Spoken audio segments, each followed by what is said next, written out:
York and on the new Hot 97 app. Ebro in the morning on Hot 97. Oh, man. See, we politicking Martellus Bennett. What's up, brother? Chilling, man. How you doing? I didn't know you had 4 albums. This is the Beautiful Laura Hi, Styles. how you doing? Doing well. Actually, I have like 8. 8? I have like 8 total projects. What you be rapping about? The day, whatever I do that day. It's sunny outside. Are you would you call yourself like a hardcore rapper, or are you more of a poet that happens to rap? I'll say that like you conscious rap? Like, you know. Oh yeah, I am at moments, but I'm more laid back, chill. Like my realm would be like Currency. Okay. You know, Smoke DZA. Yeah, okay. Oh, like, you like DZA? I like DZA, so like that's more my lane. Like, you know, when they used to do Smokers Club tours. Yeah, you was in there. Yeah, that's why I listen to Currency. Is my favorite rapper. So wow. So amazing. Yeah. He from the South too. From New Orleans. He been around for a while. Yeah. Martellus Bennett, you are here today because you customize sneakers for people. Only me and my daughter. I try to teach my daughter that everything is art. So like we draw on her shoes, we draw on her jacket, so that she could personalize everything, and that way she has ownership in it. And it's even though she bought it, it becomes her own thing. So even like if she draws on the wall, like I don't yell at her. I always just be like, "That's a good piece, but let's try to keep it off the wall." You know. Yeah. So, did the children's books come about after you were a dad or before? Is that something you always wanted to do? I wrote my first children's book about 7 years ago. I didn't put it out though, and then I have written all these different projects and different things, and I used to do a lot of art shows. But when my daughter was born, I was telling people this, when my daughter was born, I would start thinking about like what would her dreams be, like what would she want to be when she grew up, and I would tell her that she could do anything that she wanted to do. But then I started thinking like, how can I tell her that she could be everything that she wants to be if I don't go out and try to be everything that I ever wanted to become? Because I think the best thing as parents that we could do is be examples. So it's like, yeah, I wanted to do this, I tried it, you should go out there and try everything that you did and that you want to do. So when she was born and looking at her, I was like, all right, it's time to get to it. Now, Chris Rock says you can be everything that you're good at. And even then, if they're hiring. Did you see that new Chris Rock stand-up? Yeah, but the only issue with that is you could create your own job. Talk about it. Right? So, like, if you're good at something and you have a talent, you could turn it into an income. Like, no one has to hire you. You could be a boss. Like, I think he was joking. I mean, it was a great joke. Well, I mean, look, he's a comedian, so he knows about hiring himself. So, but he's just playing. No, I thought it was funny. I thought I laughed the whole time. Yeah, you could be anything you want to be if they paying, but if you create your own income, you could definitely continue. No one has to pay you. You go get paid by doing it yourself. So it's like me when I started building my company. Everybody thought I was crazy. You know, like what? Man, animation is expensive, right. And I'm self-funded. Like I self-fund all my own dreams. So on that note, because when you walked in, I was like, yo, man, you and your brother Michael, man, y'all stay active outside of sports. Phenomenal on the field, right? And, you know, I think you got a ring. Yeah, we both Super Bowl champions. Both Super Bowl champions, Pro Bowl. You did it all, right? Yeah. But you continue to see both of your names outside of sports, which I think is the athlete's dream. Right, to obviously the most athletes' career professionally lasts. I mean, I think in all sports, baseball is obviously longer, but football's what? 3.5. 3.5 years. If you're lucky. Right. So you're gonna spend more time not playing football, or even basketball than you did playing. Where you're from? Houston, Texas, A-Leaf. Talk to me about what was happening in your house and your mom and your dad, and why you and your brother have done so well at creating things outside of sports while still playing. I think, well, my parents are phenomenal people. My dad is an IT guy, so he does a lot of computers and technology, and my mom's a teacher. So that's why I make interactive children's book apps. So that's kind of the merge between the two. I grew up building computers from scratch back in the day before it was just an iMac. Like most kids don't realize that the computer used to be an actual hub and a monitor. It used to just be a screen. Yeah. Well, I used to build the computers with my dad. Well, I used to build them. He used to just sit right there and drink a Crown of Coke. But I used to build it because I used to get Rocky Road ice cream. Like, so I do the same thing with my daughter, except for now we build robots. She gets ice cream while we build robots together. So it's kind of like a thing that I just kind of want to pass on that I remember doing with my dad. But like growing up, like my dad's an outspoken guy. So for us, it was just like, if you believe in it, do it. But the number one thing my parents did was I grew up in band. I played the 3 instruments. I grew up, you know, doing all the plays. I grew up playing ball. I grew up everything I wanted to do. My parents were there, like, you know. So if it was like band, that just wasn't like my dad was like, oh, he just has a symphony tonight. He was front row, same way he was at the basketball games. My mom, the same thing. Like, say if me and my brother had football games, because my brother's 16 months older than me, so we would play at the same time. But one game would be at home and one would be across the stadium. So my parents used to go to one game each half and drive across so that they'd be both games. Wow. So, I mean, it was just like, other than that, like my punishment growing up was like writing stories. My mom used to make me write about what I did, and then after a while I just started making shit up because it was just so much better that way. And but I think the biggest thing, me and Michael, our thing is that, for me, like, my dad worked at Enron. When I saw my dad get fired from, like, not fired, just the Enron scandal, like, though, everybody got fired. He had no control over it. Yeah. No, he great employee, showed to work up every day. It's just like he doing what he's supposed to do, but at the end of the day, no job, right? And that was a pretty hard time because there's thousands of people looking for the same job that he wanted, you know? So, and being a black man in tech, even back then, it was similar to how it is now. There's not a lot of black people in tech, so that's why I like to do a lot of tech now, so that for kids where we grew up, we always felt like we had to dribble a ball or catch a ball to get the situation, because that was a proven method, right?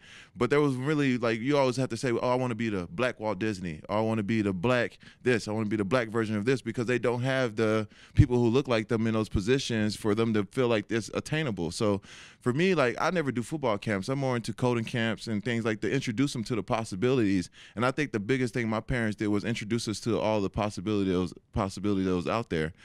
And we just kind of clinged on to it. But me and Michael talk all the time. It's like, yeah, football is cool, but what are we going to do, right?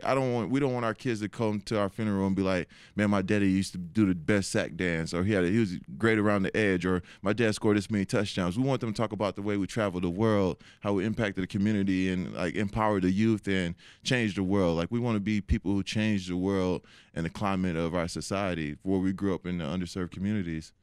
It's interesting to hear that because, you know, I think, you know, since your brother put out his most recent book, things that make white people uncomfortable. Yeah. Right? Yeah. Funny book, but great conversation, right? Yeah. About where we are as a country. Yes. And it's interesting that right after that book comes out, and obviously him being alongside other players, but specifically your brother and Colin Kaepernick, kneeling because of police brutality and kneeling during the national anthem. You know, my first thing when I heard about it was like, here they go.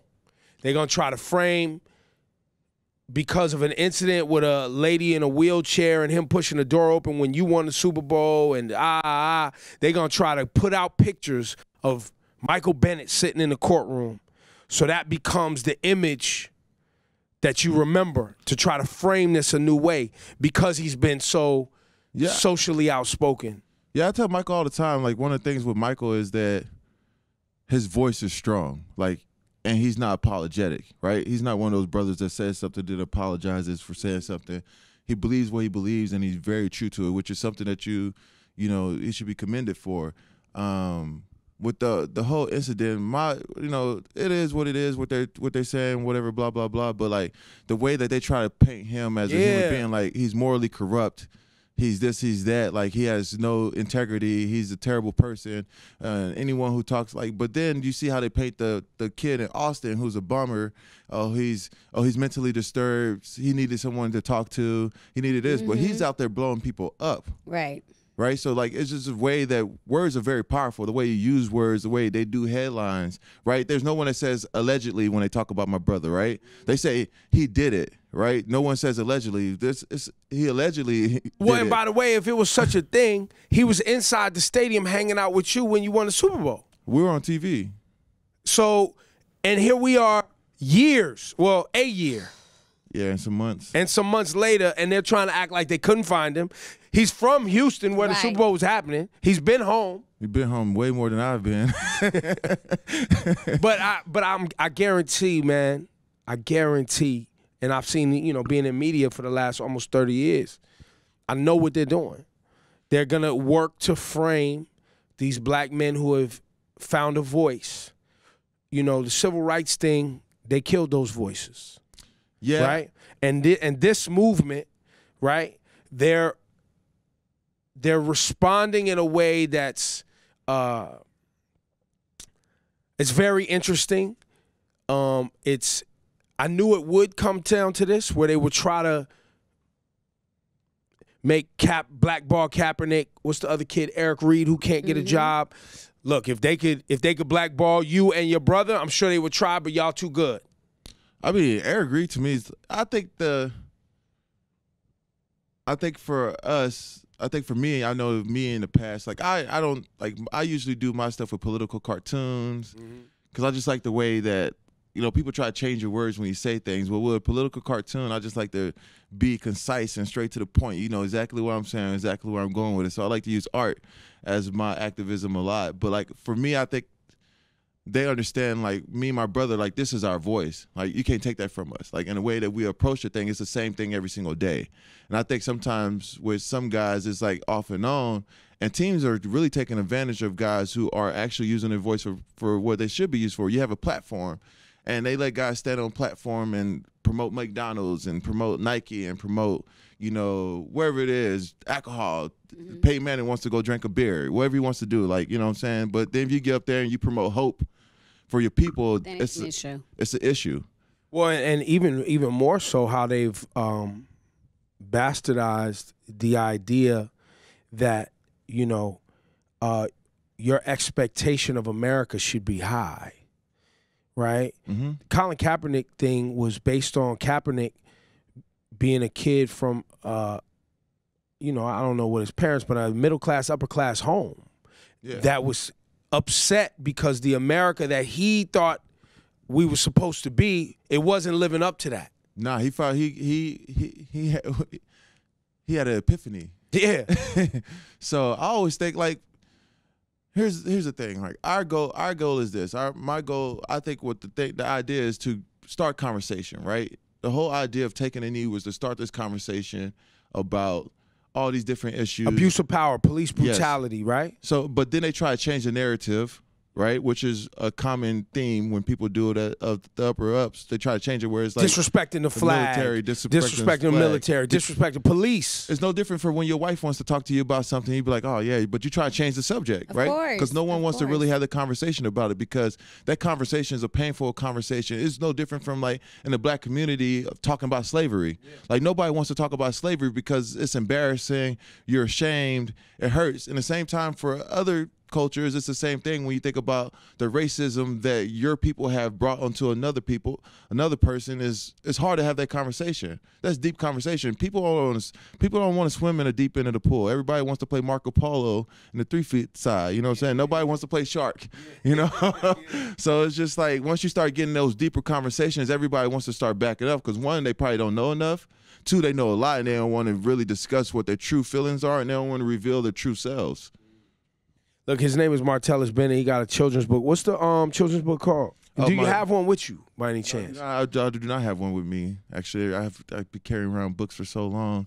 And does your creative agency? Because I read, is your creative agency like? Where can people find out more about it? Because you mentioned animation. Because I know about the books, but I'm like animation and coding camps. If someone's watching this right now is interested in possibly getting some more information for kids in their community, how could they learn? Yeah, like so. Instagram, whatever, we're all over anywhere you can find anybody these days, So Instagram, the Imagination Agency website, on Apple, in the Apple Store, if you just type in, "Hey AJ, it's bedtime, it's Saturday," or "It's Saturday." It's my second app I just made, interactive children's book app, and the first one's free. The second one's not. It's like blue magic, Okay. Get him hooked. Get him hooked. So that one's free, and the book is online. The book is on Barnes & Nobles and online, Amazon. So you could get the book anywhere. I just did first I published my own book. So there's ISBN numbers on back of books, and you could track down where they're printed and where they come from. So I track my books down, and my books are the books I like were printed in Hong Kong. So then I got in touch with the people at the factories, and I printed my own books that way because I thought like the self-published books weren't up to par of what I felt like the black kid deserved. I believe that, like, if I'm making a book, one, as an athlete being creative, my product has to be better. So most of my books come in boxes. So when you get it, you open it. It's a true gift, and the gift is imagination. Basically, I'm handing my imagination to you. So like the way everything I did, so I didn't have distribution at first. So I just was like, I would have books on me, and I was just slaying books the old-fashioned way. Like every time I'm somewhere, I sell apps to people on the plane. Like, oh, you got kids? You should download my app, because I feel like the app is easier because it's right there on your phone. You just push the button. But I got a daughter, man, and they like they see you on the phone. So if you can give your phone to them and it's something for them, yes, they in. They're like, ooh, I got my own thing. Yes, in a phone. So I create experiences for them to not only to be able to use technology, but to see themselves in the technology. And I think that right there piques their interest to like, oh, how was this made? This was made for me, right? Because like I tell, like, I mean, a lot of white people get mad at me because I always say things like they never have to worry about taking their kid to a movie and worry about seeing their likeness in a movie, right? They don't have to, like, the fact that there's a black girl in A Wrinkle in Time is amazing, because it's like our kids don't get to see themselves as the main protagonist, because we have what I like to call the sidekick syndrome. Like they make them the sidekick, like they're in there, but it's just to kind of try to balance it a little bit. And it comes off as a white kid can have a black friend, but a black kid can't have a white friend in a movie, right? It's never the other way around. So I think that when you start to see yourself, when you're seeing is believing, like, oh yeah, because I don't believe that there's enough sci-fi or fantasy stories with black kids as the main characters. No, you're right. It's true, yeah. They don't grow up thinking they could do magic. They don't think they could grow up because they don't see themselves doing it. And subconsciously, you can't think it because they've no one showing you that you are able to do it. And likely their parents, since they didn't see it, they're not thinking like that either. No. And a lot of us come from households where it's like, look, just go to school, go to college, get a job, do the basics. But that ain't the real world anymore. Like me saying I'm gonna retire to do art, everybody's like, "What the hell are they talking about? Like, you gonna go do art?" Like, yeah, it's like, yeah, bro, it's like, it's that time. Like I put in enough. I've been playing football for about 25 years now. If you think about it, going back to my childhood, this will be my first year never not doing any football stuff, and I'm super excited about it. Like I was talking to Brandon Marshall last night, and I was like, man, oh yeah, let's link up for dinner because he out here, and I was like, oh yeah, y'all gotta start football stuff tomorrow, don't y'all? He was like, yep. I was like, good luck with that. So does it feel good to be retired and finished? It feels good because like now I just opened up my full studio in Burbank. I'm moving to LA, so I'm opening an imagination agency in Burbank. So getting the studio together and then moving the family out there and just start building out the dream. I mean, like I said, like we grow up having multiple dreams, but as we start to get older, somebody tells us those dreams aren't attainable. So we start to narrow in the ones that feel like they're attainable, but we give up our biggest dreams in the world. So for me, it's like I worked on this one dream. Yeah, I did that. Now it's time for me to go start back from scratch and build this other dream up. Then it's like, what's next after that? Then what's next after that? I think the ultimate purpose in life is to live a life of passion and purpose, but also to truly be ourselves without the fear of being judged, right? So I just try to build a world where my daughter could grow up in a space where she's confident, she's outgoing. I let her speak her mind all the time. She say stuff to me, I'll be like, girl, you tripping. Like, you know what I'm saying? The same. Sometimes she get crazy. I'll be like, what'd you say now? She's like, oh, she changed her whole tone. Oh yeah, all the time. How old is your daughter? She's 4. See, my daughter about to turn 4 in August. So they trying to find her voice. Yeah. She'll be like, Daddy, I'll be like, what'd you say? She'll be like, well, no, what I was saying was. Yeah. I'm not talking to you. I'm talking to mommy. Yeah. Hold up. You talking to mommy? You talking to me? We're a collective. This is a group. Yeah. So, like, she's very, like I'm the type of dad, like even when she was 2, I build in days in her week where she get to make all the decisions. So I was like, hey, what you want to eat for breakfast? And she'd be like, pancakes. So we'll have pancakes. What you want to eat for lunch? Ice cream. Like, but you have to deal with the consequences after eating it. Like, you know what I'm saying? Like, we stay up late. Like, she'd be like, I don't want to go to sleep. All right, let's watch some movies. But you got to get up to go to school. And you wake up in the morning, she's tired. But like, that's because you stayed up late. And now same. Y'all do the same. Yeah, now she's at the point she's like, well, she'll go retire before the night end. She's like, I'm going to bed. I'm like, all right, see you in the morning. She's like, good night, hugs and kisses. She's like, all right, cool. So, yo, that's amazing. Martellus Bennett, man. How did you know it was time to retire? I felt like that, for me, it was more about, for one, I had to deal with a whole lot of bullshit, and I was just like, man, why the fuck am I dealing with this? Can I say that on here? Well, it happened already. Yeah, it did. Like, why am I dealing with this shit? And then Which shit? It was just like after what happened with the Packers and all that stuff, and start adding up, and then the risk. As you start getting older, the risk, like when you're 25, 24, you go out there and get concussions. It's really like your life isn't. You don't really see that far ahead.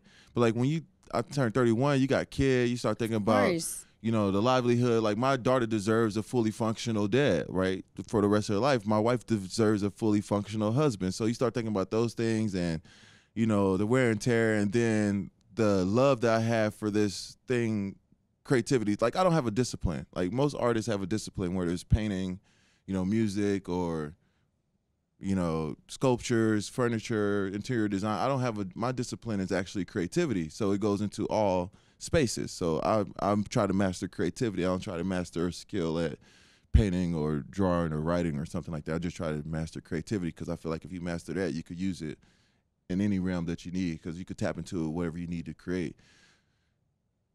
But anyway, so like I was just to the point where it's just like I just felt like I wanted to do something else with my life. I wanted to be more, and everybody talk about this thing about being more than an athlete, and it got popular when LeBron said it, but my first foundation was called More Than an Athlete like 4 or 5, well, when I was like 23, so I told Mav, I was like, man, over there, I might have to go ahead. Lawsuit. Nah, it's love. So it's just like, for me, like I felt like my impact as a player wasn't as important to my community as my impact as an artist would be, right? And that's meaning that there's millions of examples for them as football players, but what's the face for them in tech? What's the face for them? I feel like I'm going to impact the community a lot more as a creator than I am as a football player I could ever do as a football player.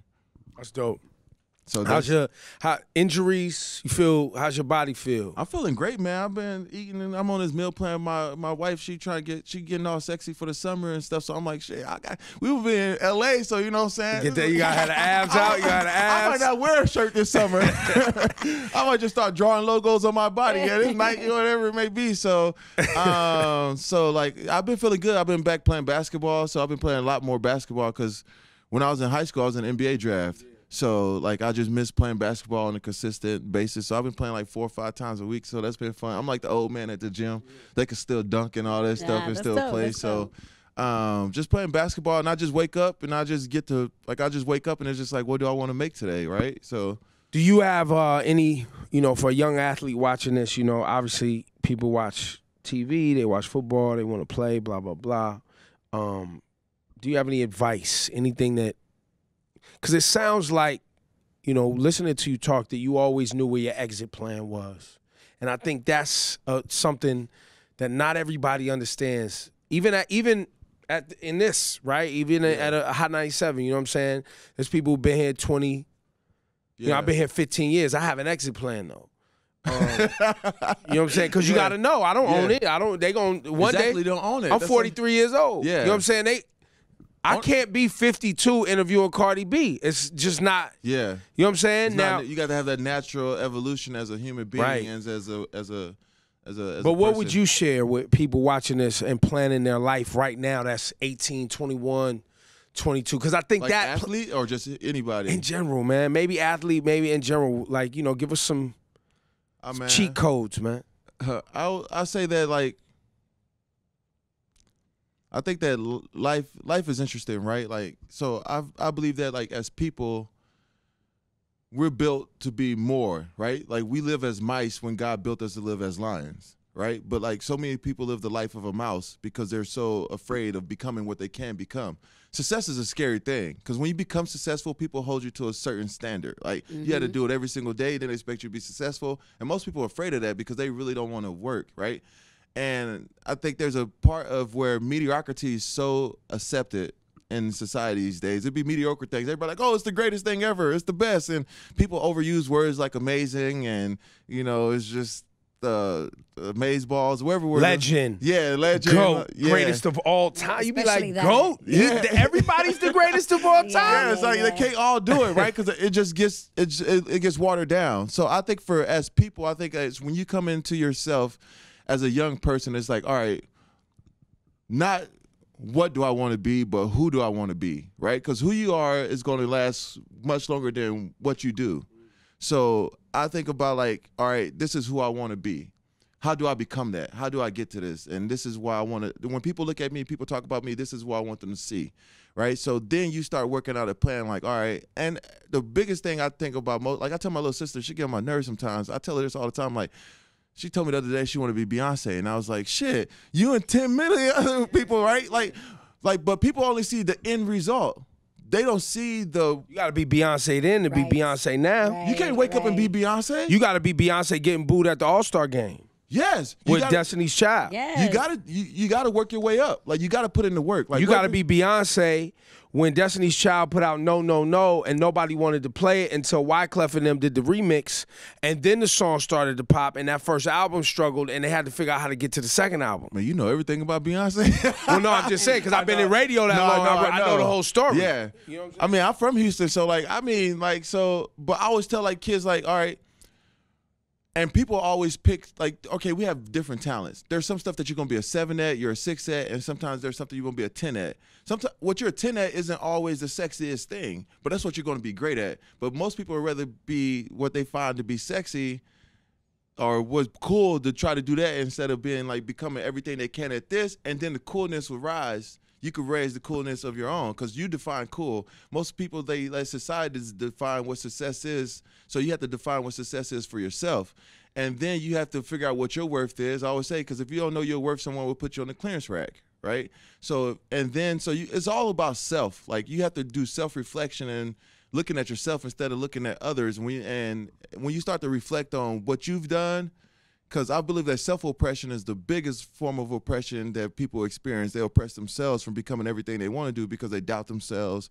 You know, they say that they can't, or something else someone else said to them. Like, I don't give a fuck what someone tell me I can't do. Like, what have you done lately, right? Like, most people want to critique things or say things, but, like, they're not out there trying to create. Like, as a creator, like, you make things. Some stuff is going to be good. Some stuff is going to be bad. But it's always risky and scary when you put something creative in the world. Because for you may think, like, man, that's going to be the greatest thing ever. But then you start listening like, I missed this, I missed that. So you got to let it go. You got to just put it out there and continue to grow as a creator as you make things. So I think for people, it's like just defining what success is for yourself. It's like I got into that because, like, I was playing for the Chicago Bears, and numbers-wise, like, my numbers wasn't the same as, like, Jimmy Graham's or, like, some other guys at the time. And I'm just like, damn, but I'm balling, right? You know what I'm saying? But then I realized the offenses they were in were different. So the numbers that he put up for that offense was doing the same thing as the numbers I put up in my offense because of the scheme, right? To have the success that I had in the offense that we had,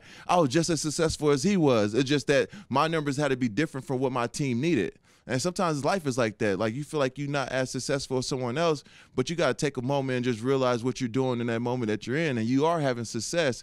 And then that success will grow and grow and grow. One thing that you said is really important, though, is, like, people just set one main goal for themselves. Like, setting multiple goals. Like you said, like, most people will be like, all right, yes, I'm a Super Bowl champ. What now? Yeah. Like, the fact that you said, yeah, I want to, I'm opening up my creative agency, and people look at you, what, you want to retire and do art? As if you cannot do it. Yeah. You know what I mean? They hit you with the doubt, but I'm like, why can't you? But I was never an athlete, right? Like, someone had to teach me how to play football. I had to learn how to catch. I had to learn how to run. I had to learn how to shoot a basketball. I learned to be an athlete. No one had to teach me how to create, right? I've always been a creator. I've not always been an athlete. So over the years, I learned how to become a good athlete and worked at it. But, like, I have to work extremely hard every single day to be able to compete at that level. Like, that's like practicing and everything. And I do the same thing with creativity. I treat it the same way as athletics. Like, I believe that imagination is something, and creativity is something that you could grow.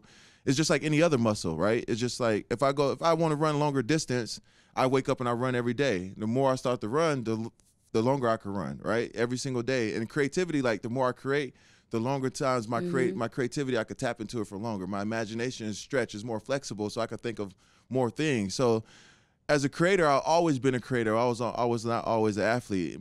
And I enjoyed athletics. I was a creative guy playing sports, right? I was a geek. I was like the bridge in my school growing up. I hung out with the nerds and I hung out with the jocks. No one said nothing to me if I was in band playing the trombone because I could dunk on you too, right? And I stiff arm you and I whip your ass. Like, you know what I'm saying? Like, you know, so it was just like I had a little advantage because of who I was. And then to have a brother like I have, like my brother, I'm like for him, he always be like, man, you gonna do way better with your creative stuff than you ever did in sports. And that's like a normal day conversation. I tell him the same thing with his activism. I'm like, yeah, you make some sacks, you know, Pro Bowl MVP, you won a Super Bowl, but none of that shit's gonna matter when you done. Like, they're just the beginning for you. Like, they gonna be like, oh yeah, he played football. That's what you want them to say. How proud of you? How proud of him are you when you saw him sit during the national anthem and take a knee during the national anthem? How was it scary? Were you proud? What was mom and dad saying? What was the feel? Because y'all knew what was coming. Y'all been around long enough, and I'm sure your mom and dad been around long enough to be able to be like, son, you know what you're doing now, right? Yeah, my dad's funny. My dad's one of the funniest people in the world. Dude's just funny all the time. He call me, say funny shit every day. But like when I talk to Mike, so usually me and Michael have a lot of the like deep talks because we experienced a lot of life together. We were roommates in college.